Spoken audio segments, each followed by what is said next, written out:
இறையேசு கிறிஸ்துவில் எனதருமை சகோதர சகோதரிகளே, இன்றைய நாள் உங்களுக்கு ஆண்டவர் தருகின்ற அன்பின் நாளாக இருக்க ஜெபிக்கின்றேன். அன்பு தெய்வமே, இதொன்று அதிகாலை வேளையிலே இறை வார்த்தையை திறந்து இதை வாசித்து தியானிக்கின்ற மக்களை உம்முடைய கரத்திலே தருகின்றேன். இந்த நாளின் உணவாக இவர்களுக்கு இது அமையட்டும். இவர்களுடைய குடும்பத்துக்கு அது ஒரு உரமாக அமையட்டும். உம்முடைய அருள்கரம் இந்த இல்லத்தோடு இருக்கட்டும். இந்த இறைவார்த்தையின் வெளிச்சம் இவர்களுடைய இதயத்திலும் இவர்களுடைய இல்லத்திலும் தங்கட்டும்.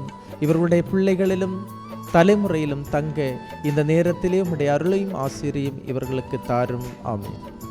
அன்புமிக்கவர்களே, இன்றைய நாளிலே நாம் தியானிப்பதற்காக எடுத்துக்கொண்ட இறைவார்த்தை தானியேல் புத்தகம் 14ஆம் அதிகாரம் 40வது இறைவார்த்தை. அதாவது நேற்றைய தினத்தின் தொடர்ச்சியாக இது இருக்கின்றது. 7ஆம் நாள் அன்று தானியேலை குறித்து துயரம் கொண்டாட மன்னர் சென்றார். அவர் குகையை அடைந்து உள்ளே பார்த்தார். இதோ தானியேல் உட்கார்ந்த வண்ணம் இருந்தார். அன்புமிக்கவர்களே, குகையின் உள் இடப்பட்ட தானியேல் அவர் இறந்து போயிருப்பார், அவர் இந்த உலகத்தை விட்டு அவர் செத்து போயிருப்பார் என்று நினைத்த மன்னன் துக்கம் கொண்டாட, துயரம் கொண்டாட இதோ மன்னர் குகையின் அருகில் சென்றார். குகையினுடைய அந்த மூடியிருந்த கல்லை மாற்றிய போது தானியேல் உள்ளே இருந்தார். தானியேலை பார்த்த மன்னர் மிகவும் ஆச்சரியமடைந்தார், மகிழ்ச்சி அடைந்தார். அவருடைய மகிழ்ச்சிக்கு அளவே இல்லை. அடுத்த இறைவசனம் சொல்லுகிறது, உடனே மன்னர் தானியேலின் கடவுளாகிய ஆண்டவரே, நீர் பெரியவர், உம்மை தவிர வேறு கடவுள் இல்லை என்று உரத்த குரலில் கத்தினார் என்று இறைவார்த்தை சொல்லுகின்றது. சிங்கங்கள் தானியேலை தொடவில்லை, தானியேல் உயிருடன் இருந்தார் என்ற செய்தி நமக்கு இன்று கிடைக்கின்றது.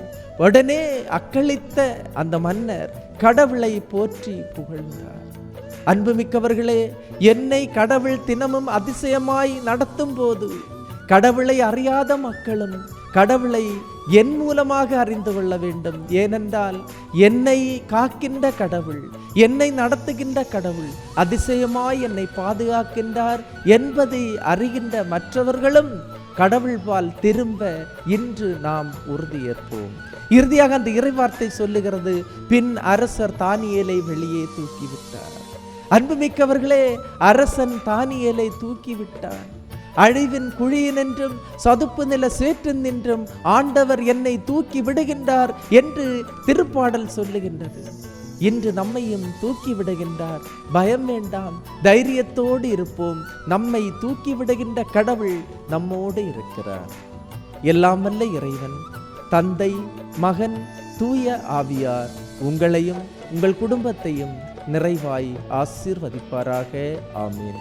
இயேசுவுக்கே புகழ், இயேசுவுக்கே நன்றி. மரியே வாழ்க.